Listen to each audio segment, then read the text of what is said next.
Hello मेरे प्यारे दोस्तों, क्या हाल है? उम्मीद खैरियत से होंगे। तो आज हम एक नई और इन्फॉर्मेटिव वीडियो के साथ आपके सामने हाजिर हैं। आज हम इस वीडियो में सीखेंगे कि आई फ्रेम टैग क्या होता है और इसे हम क्यों यूज़ करते हैं। तो सबसे पहले हम HTML कोर्स फोल्डर के अंदर जाते हैं। तो यूजली मैंने आपके लिए एक फोल्डर बना रखा है, इसका नाम है 10.how to use iframe tag। ठीक है, ये 10th ट्यूटोरियल है हमारा। इसके अंदर नोट्स हैं, इसे ओपन करते हैं। ठीक है, और टॉपिक हमारा है iframe tag इन HTML। ठीक है, इसे अगर हम रीड आउट करें, N HTML iframe embeds another document within the current HTML document in the rectangular region। iframe tag क्या करता है बेसिकली, अगर कोई भी दूसरी वेबसाइट है, ठीक है ना, एक हमारी वेबसाइट है, एक कोई दूसरी वेबसाइट है या कोई वेब पेज है, अगर वो वेब पेज और वेबसाइट हम अपनी वेबसाइट में दिखाना चाहते हैं, ठीक है, तो आई फ्रेम टैग यूज करते हैं। मिसाल लें कि ये एक डब्बा है, ठीक है, यहाँ मेंशन है रेक्टेंगुलर रीजन। ठीक है, मिसाल लें कि ये एक रेक्टेंगुलर रीजन एक डब्बा है, ठीक है, हम आई फ्रेम लगाएंगे तो इस तरह के एक रेक्टेंगुलर रीजन बन जाएगा। ठीक है, तो हम उसके अंदर सोर्स एट्रीब्यूट देंगे तो वो क्या करेगा, वो उस वेबसाइट को हम इस रेक्टेंगुलर बॉक्स में दिखाएगा। ठीक है, तो इसलिए आई फ्रेम टैग यूज होता है। तो आगे हम मजीद पढ़ें इसे। The HTML iframe tag defines an inline frame। ठीक है, तो आई का मतलब है इनलाइन और फ्रेम तो फ्रेम ही है। ठीक है, hence it is also called as inline frame. ठीक है, तो इसे हम इनलाइन फ्रेम बोलते हैं। ठीक है, शॉर्ट में आई फ्रेम, और अगर हम इसकी फुल फॉर्म देखें तो इनलाइन फ्रेम है। ठीक है, ठीक हो गया जनाब। तो इसका सिंटैक्स क्या है, हम आई फ्रेम टैग लिखेंगे, इसके अंदर सोर्स एट्रीब्यूट है। ठीक है, और हमें पता है कि एक एलिमेंट के अंदर मल्टीपल एट्रीब्यूट्स होते हैं। ठीक, हमने वीडियो टैग में भी एट्रीब्यूट यूज किया, ऑडियो में भी, इमेज टैग में भी यूज किया। ठीक है, तो इसके अंदर भी मल्टीपल एट्रीब्यूट्स हैं। तो ये कुछ एट्रीब्यूट्स की लिस्ट है। ठीक है, हाइट, ठीक है, और विड्थ तो हमने लगा के देख ही ली। ठीक है, इसके बाद दो तीन नए एट्रीब्यूट हैं, वो भी हम दे। सोर्स तो का आपका पता है। ठीक है, एक दो नए एट्रीब्यूट है। ठीक है, तो चलें इसे प्रैक्टिकली भी करके देख लेते हैं। तो चलते हैं अपने फोल्डर के अंदर और फोल्डर को ओपन करते हैं विजुअल स्टूडियो कोड में। तो ये हमारा फोल्डर विजुअल स्टूडियो कोड में ओपन हो चुका है। इसके अंदर फाइल बनाते हैं iframe.html। ठीक हो गया, ये इसके अंदर हमने फाइल बना ली। आप इसके अंदर बॉयलर प्लेट लगाते हो तो लिखते हैं HTML:5। ठीक है, तो ये बॉयलर प्लेट लग गई और इसका टाइटल रखते हैं आई फ्रेम। ठीक है, ये हमने टाइटल रख दिया आई फ्रेम। इसके अंदर हेडिंग लगाते हैं H1 और लिखते हैं आई फ्रेम टैग इन HTML। ठीक हो गया, ये हमने टैग लगा दिया। तो ये हमने हेडिंग दे दी। ठीक है, और इसको स्टाइल भी कर लेते हैं। तो लिखते हैं स्टाइल एट्रीब्यूट। ठीक है, और लिखते हैं बैकग्राउंड कलर, और इसका बैकग्राउंड कलर ये वाला अज़ूर। कॉलन के आगे इसका कलर भी चेंज करते हैं। तो कलर क्या करता है, इसका टेक्स्ट का कलर चेंज करेगा। बैकग्राउंड कलर से बैकग्राउंड चेंज होता है, कलर से कलर। तो इसका कलर करते हैं जनाब ये वाला। ठीक है, और इसको ब्राउजर में देखते हैं। तो ब्राउजर में सबसे पहले हम ओपन विद लाइव सर्वर कर लेते हैं। ठीक है, तो ये हमारा नजर आ रहा है, प्यारा लग रहा है। ठीक है, तो आते हैं जनाब अपने टॉपिक की तरफ। तो आई फ्रेम क्या चीज है, तो सबसे पहले एक हॉरिजॉन्टल लाइन लेते हैं। ठीक है, और नीचे लगाते हैं आई फ्रेम टैग। तो ये हमने आई फ्रेम टैग लगा दिया।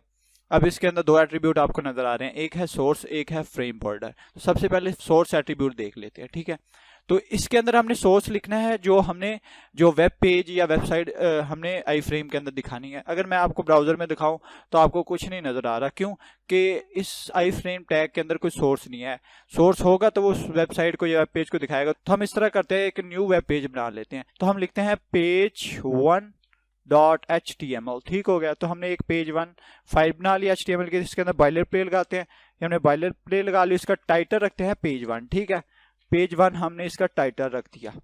अब इसके अंदर एक हेडिंग देते हैं। ठीक है, हेडिंग, और हेडिंग के अंदर लिखते हैं दिस इज page1। ठीक है, और इसके अंदर एक पैराग्राफ लेते हैं रैंडम सा p टैग लेकर, और इसके अंदर लिखते हैं lorem 200। ठीक है, तो ये 200 वर्ड का पैराग्राफ जनरेट हो गया। इसको अगर हम ब्राउजर में देखें तो आपको कुछ नहीं नजर आ रहा। क्यों नहीं नजर आ रहा, कि हमने इसके अंदर इसका पाथ देना है। ठीक है, तो मैंने आपको बताया था कि कोई भी फाइल जो उसी फोल्डर में हो, ठीक है ना, तो उसका पाथ किस तरह सेट करते हैं। तो उसके लिए सिंपली आप उस फाइल का नाम लिखते हैं। इस फाइल का नाम है page1। तो इसके अंदर लिखना है आपने page1, नीचे सजेशन भी आ रही है .html। ठीक है, तो ये हमारे पास इसका पाथ सेट हो गया। अब इसे ब्राउजर में देखें तो ये देखें, तो वो जो हमने फाइल बनाई थी वो इस पेज में आपको नजर आ रही है। ठीक है ना, ये आई फ्रेम है। अगर मैं आपको ये लाइव सर्वर पे ओपन करके दिखाऊं तो ये ओपन विद लाइव करते हैं तो ये इधर आपको नजर आ रहा है और ये आई फ्रेम है, ये पेज आपको इधर नजर आ रहा है। अगर क्या करें कि इसका हम ना इसकी बॉडी के अंदर स्टाइल एट्रीब्यूट सेट करते हैं, ठीक है, लिखते हैं स्टाइल और इसका बैकग्राउंड कलर करते हैं जनाब, हम ये करते हैं, ठीक है ना। तो देखते हैं, तो ये देखें, तो इसका बैकग्राउंड चेंज हो गया, तो इसका बैकग्राउंड भी आई फ्रेम में चेंज हो गया, ठीक हो गया।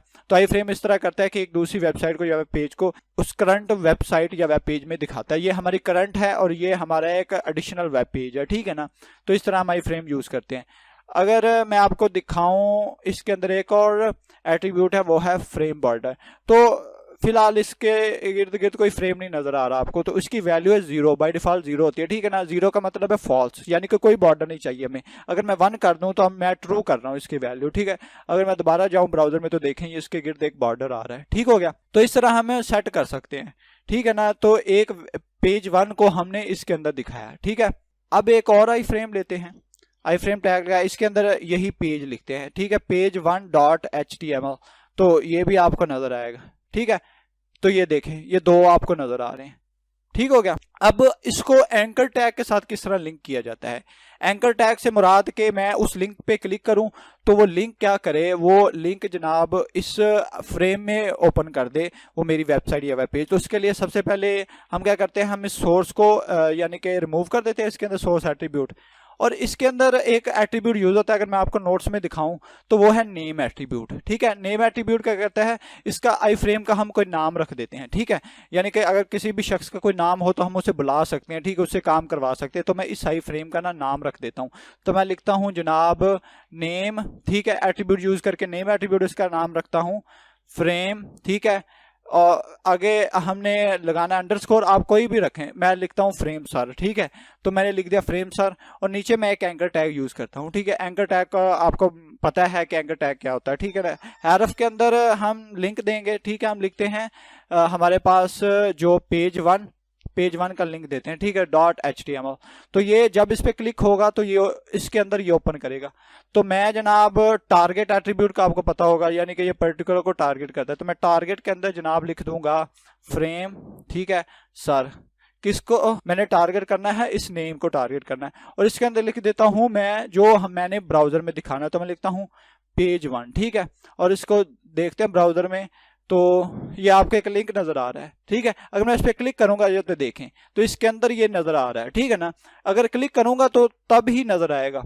अगर मैं इसको दोबारा रीलोड करूं, ठीक है, देखिए ये पेज 1 लिंक नजर आ रहा है, ठीक है। तो ये आपके पास ये फ्रेम है, पर कब टारगेट होगा, जब मैं इस पर क्लिक करूंगा, तो देखें, ठीक है ना। तो इस तरह हम इसके अंदर यूज कर सकते हैं एंकर टैग, ठीक है। एंकर टैग के लिए हमें टारगेट सेट करना पड़ेगा, ठीक है। टारगेट वो सेट करना है, उस फ्रेम का हमने नाम लिखना है, ठीक है। और टारगेट के अंदर उस फ्रेम का नाम लिख देना है, यानी कि एंकर टैग किसको बुला रहा है, फ्रेम सर को, ठीक है ना। तो इस तरह आप समझ सकते हैं। आप राइट क्लिक करके इसको फॉर्मेट कर लेते हैं, ठीक है। तो ये हम इस तरह फ्रेम टैग यूज कर सकते हैं, ठीक है। अगर हम एक और फाइल बना लेते हैं, उसका नाम रखते हैं page2.html, ठीक है। तो हम इसका नाम रखते हैं page2.html, ठीक है। ये हमने फाइल बना ली। अब इसके अंदर बॉयलर प्लेट लगाएंगे, ठीक है, और इसका टाइटल रखते हैं पेज 2, तो ये रख दिया। और एक H1 हेडिंग डालते हैं और इसके अंदर लिखते हैं पेज 2, ठीक है। और एक पैराग्राफ ऐड कर देते हैं p टैग यूज करके, और इसके अंदर लिखते हैं लॉरम, ठीक है, और 100, तो ये 100 वर्ड्स जनरेट हो जाएंगे। और इसको राइट क्लिक करते हैं, ओपन विद लाइव सर्वर करते हैं, तो ये पेज भी ओपन हो गया। तो मैं चाहता हूं कि ये जो मेरा है ना पेज 2, वो पेज 1 में मुझे एक फ्रेम में नजर आए। तो इसके लिए क्या करेंगे, उसके लिए हम जाएंगे पेज 1 में, ठीक है। हम जाते हैं पेज 1 में, ठीक है। ये पेज 1 के पैराग्राफ के हम एंड पे आ गए, ठीक है। तो HR टैग हमने लगाया, ये एक हॉरिजॉन्टल लाइन आ जाएगी। हम इसके अंदर आई फ्रेम लिखते हैं, ठीक है। आई फ्रेम टैग यूज और सोर्स देंगे हम, ठीक है। सोर्स किसका देंगे, पेज 2 का।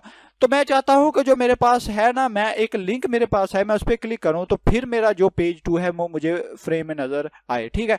तो सोर्स को हम रिमूव कर देंगे या लगा रहने देंगे, तो उसके लिए हम इसका ना नाम सेट करते हैं। हमें पता है नेम एट्रीब्यूट, तो इसका नाम रखते हैं हम सर, ठीक है। तो ये सर रख दिया हमने इसका नाम। आप कोई यूजफुल नाम रखे, अच्छा सा नाम रखे, मैं तो सिर्फ आपको बता रहा हूँ, ठीक है, समझा रहा हूँ। तो एक एंकर टैग लेते हैं, ठीक है। एंकर टैग के अंदर हमने पेज 2 का रेफरेंस देना है, क्योंकि हमने पेज 2 को दिखाना है, ठीक है, .html, ठीक है। और इसके अंदर लिखेंगे हम पेज 2, ठीक है, पेज 2 या कोई भी टेक्स्ट आप इसके अंदर लिख सकते हैं, ठीक है। अब हमने सर को बुलाना भी है, यानी कि आई फ्रेम को बुलाना भी है, तो हमें पता है कि हम एंकर टैग के अंदर एक एट्रीब्यूट सेट करते हैं टारगेट, यानी कि हम एक पर्टिकुलर नेम को टारगेट कर रहे हैं। तो मैं एट्रीब्यूट लिखता हूं टारगेट, ठीक है। टारगेट हमने उसमें भी यूज किया था एंकर टैग में, ठीक है ना, उसकी वैल्यू हमने ब्लैंक रखी थी, ठीक है ना, और सेल्फ रखी थी। तो वो यानी कि अगर सेल्फ रखते तो उसी टैब में ओपन करता था, ब्लैंक रखते तो दूसरे टैब में ओपन करता था, ठीक है। तो टारगेट करते हैं हम नेम को, इसके अंदर लिखते हैं सर, ठीक है, ये हमने लिख दिया और ठीक हो गया। इसको अब ब्राउजर में हम देखते हैं, तो चलते हैं ब्राउजर में जनाब। तो ये पेज 2 आ रहा है, लिंक आ रहा है, इस पे क्लिक करते हैं, ठीक है। तो ये देखें हमारा पेज 2 वेबसाइट इसमें ओपन हो रही है। अगर मैं क्या करूं, पेज 2 में जाऊं और इसका जो बॉडी में बैकग्राउंड कलर जो है चेंज करता हूं, मैं लिखता हूं स्टाइल एट्रीब्यूट और इसका बैकग्राउंड कलर जो है ना वो हम कर देते हैं ये वाला ब्लू वाले। तो ये हमने कर दिया। अब पेज 2 पे क्लिक करते हैं तो देखें ये इसका कलर चेंज होगा, ठीक है। तो ये इसका कलर क्योंकि चेंज हुआ तो ऑब्वियसली इसका कलर भी चेंज होगा। तो आई होप आपको समझ आ गई होगी, ठीक है ना। सिंपली हम आई फ्रेम में सोर्स दे सकते हैं, ठीक है। सोर्स दिया तो वो डायरेक्ट आई फ्रेम में ओपन हो जाएगा, या हम एक लिंक के साथ इसको बाइंड कर सकते हैं, जोड़ सकते हैं, ठीक हो गया। तो ये कुल मिला के इसका सिंटैक्स था, ठीक है। अब इसी तरह कोई दूसरी वेबसाइट हो, यानी कि ऑनलाइन एपीआई, यानी कि कोई दूसरी वेबसाइट हो तो हम दिखाना चाहते हैं अपने वेब पेज में, ठीक है। तो इसके लिए क्या करेंगे, तो सिंपली हम क्या करते हैं, हम जाते हैं गूगल मैप पे, हम पहले लिंक पे क्लिक करते हैं। तो ये हमारा गूगल मैप ओपन हो चुका है। तो आप इस पे क्लिक करें मेन्यू पे, ठीक है ना। मेन्यू पे क्लिक किया आपने, तो आप अगर नीचे जाएं तो इधर लिखा हुआ है शेयर और एम्बेड मैप, ठीक है। इस पे क्लिक करेंगे और एम्बेड द मैप, ठीक है। तो इन्होंने भी एक आई फ्रेम टैग यूज किया, उसके अंदर सोर्स दिया आपने इसका, ठीक है ना, और कुछ एट्रीब्यूट्स यूज किए हैं। अगर मैं करूं इधर क्लिक करूं कॉपी एचटीएमएल, ठीक है, इस पे कॉपी कर लिया। अब मैं जाता हूं अपने आई फ्रेम एचटीएमएल में, तो इधर मैं ना इसको पेस्ट कर देता हूं, ठीक है। तो ये मैंने पेस्ट कर दिया। इन्होंने भी क्या यूज किया, आई फ्रेम टैग यूज किया, उसके अंदर सोर्स है, ये सोर्स आ रहा है किसी सर्वर से ऑनलाइन, ठीक है। और विड्थ और हाइट सेट किया, स्टाइल इसको यानी कि CSS यूज किया और बॉर्डर दिया है। हम इस तरह भी कर सकते हैं, यानी कि जिस तरह इन्होंने बॉर्डर दिया, ठीक है ना, एट्रीब्यूट यूज करके अलाउ फुल स्क्रीन, ये कुछ एट्रीब्यूट्स हैं, ठीक है।